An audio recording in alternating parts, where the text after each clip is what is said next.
ako sa isinumpang lupain. Ipinagkaluluwa ko ng sarili kong ama upang iligtas ang aking kapatid. Umasa akong magbabago pa ang kanilang pasya na isang araw ay babalikan ako ni ama unang aking ina. Ngunit walang sinuman sa kanila ang nagbalik para sa akin.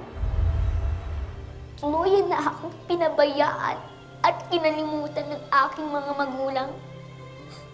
Ay, ikinalulungkot ko ang nangyari sa iyo. Hindi ko lubos maisip kung paano itong nagawa kin Memed at Ordia sa sarili nilang anak, kahit ikaw ay isang Ivtre. Naniniwala sila sa nga akong Mitena. Ang kanilang buhay ang siyang tunay na Mitena, pagkat sila'y pinaslang ng isang kawal ni Reyna Avria ng Eteria.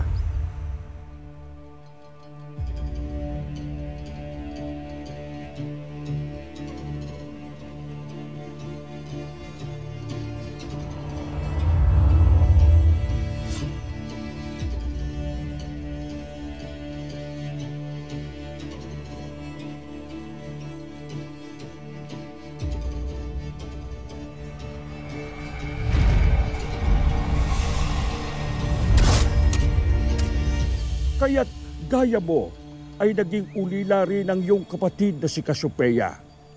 Tama lang nga sila ay namatay. Wala silang mga puso. Wala silang awa. Huwag kang magalit. Huminahon ka, anak. Nais ko ring mapakinggan pa ang mga sumunod na nangyari sa iyo.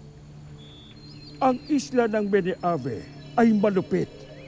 Paano ka nabuhay roon? Hindi! Ayoko nang alalahanin. Hindi ko ibinagunitain ang aking mga pinagdaanan. Ngunit kailangan kong malaman upang mapatid ko kung ano ang dapat gawin para... Para sa ano? Para malaman mo ang aking mga lihim? O ang aking kahinaan? Upang maunawaan at makilala kita ng lubos. Hindi! Wala na akong sasabihin pa sa iyo! Hindi ka maaaring magbalik sa Akashic hanggat hindi ko niloloob. Magsalita ka.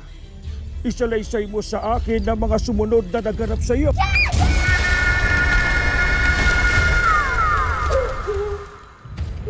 Wala na ako isasalaysay pa! Masakit ang aking nakaraan! Ayoko lang magsalita! Kaya't ipilit-pilit ko na ang aking sarili sa aklat upang habang buhay na rin walang makabasa at makaalam!